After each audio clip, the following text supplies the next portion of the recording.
মেয়েদেরকে নিয়ে আমি কালকে লেকচার দেবো ইনশাআল্লাহ। ওদেরকে অনেক কিছু বলার আছে, অনেক কিছু বলার আছে।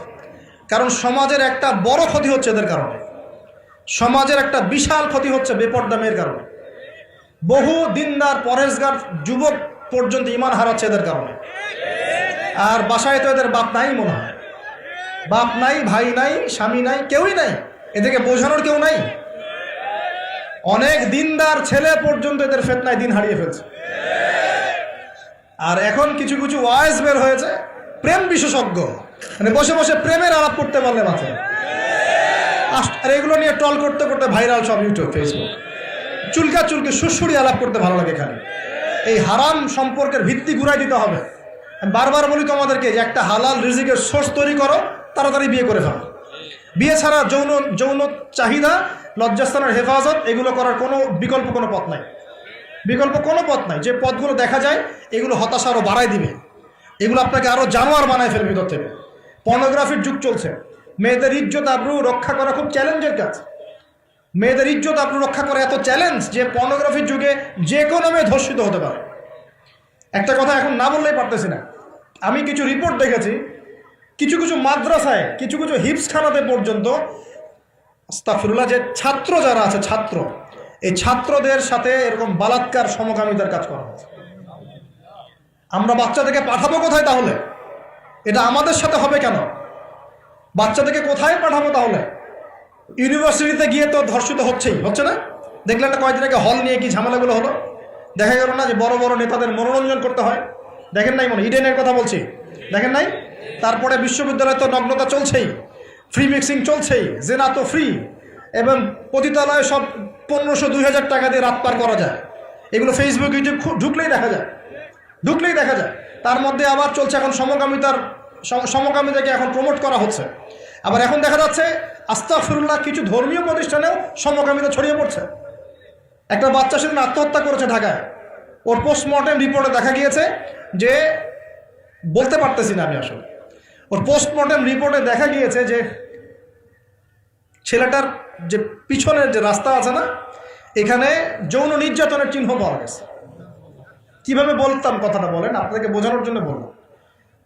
একটা ছেলে হাফেজ হতে গিয়েছে মাদ্রাসায়, তার সাথে যদি টিচার এরকম কাজ করে, এই টিচারকে জাতির সামনে এনে ফাঁসি দেওয়া দরকার। তখন সবার একটা আক্কেল হবে, শিক্ষা হবে। পাপ তো পাবি, আলেম করলেও পাপ, জালেম করলেও পাপ, নাকি ওটা মাফ হয়ে যাবে নাকি? এই ঘটনাগুলো ঘটছে কেন? কেন ঘটবে এই ঘটনাগুলো? আল্লাহ পাক আমাদের সবাইকে বোঝার তৌফিক দান করুন।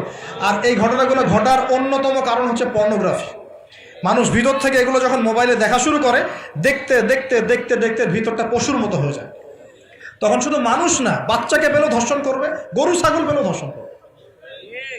আমি কিয়ামতের আলামতের হাদিসগুলো টুকটাক কিছু গবেষণা করেছি। শেষ জামানার এমন হাদিস আসছে যে মানুষ একসময় গরু ছাগলের সাথে জেনা করা শুরু করে। এই সময়টা কিন্তু আসতেছে সামনে থেকে। এক সময় ছিল মানুষ কি করতো জানেন? পরকিয়া করতো, বউ আছে বাসায়, অন্যের সাথে সম্পর্ক করতো। তারপর দেখা গেল যে প্রেম করে, চুপি চুপি প্রেম করে। আগে ওই সময় চুপচুপ করে চিঠি দিত যে কেউ জেনে না যায়। আস্তে আস্তে সবাই একটু উন্মুক্ত হয়ে গেল, এখন প্রেম করাটা ফ্যাশন হয়ে গেল। আমার 10টা গার্লফ্রেন্ড, আমার 5টা, আমার 2টা, তুই কজনের সাথে করছিস, আমি 5 জনের সাথে, তুই কজনের সাথে, আমি 2 জনের সাথে, ফ্যাশন হয়ে গেছে, এখন ওপেন। তারপরে আস্তে আস্তে কি হলো দেখেন, ধর্ষণ বাড়তে থাকলো। এই যুগটাও এখন চলে যাচ্ছে, ধর্ষণ তো অ্যাভেলেবেল, এখন হচ্ছেই। তারপরে এখন একটা যুগ আসলো, ছোট ছোট বাচ্চা মেয়েদেরকে এখন ধর্ষণ করা হচ্ছে, ছোট ছোট বাচ্চা মেয়েকে। এই যুগও এক সময় চলে যাবে। তারপরে আসবে এমন যুগ দেখবেন খালি ছেলের সাথে মেয়ের সাথে।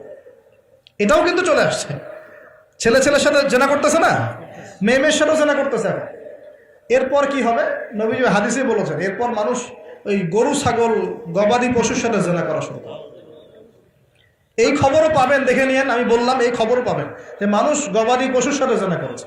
তোমরা একটু ঘাটাঘাটি করে দেখো আমার কথাটা মেলে কিনা, ইন্টারনেট ঘাটাঘাটি করে দেখো যে এই কথাটা মেলে কিনা। মানুষ গবাদি পশু প্রাণীর সাথেও জেনা করবে।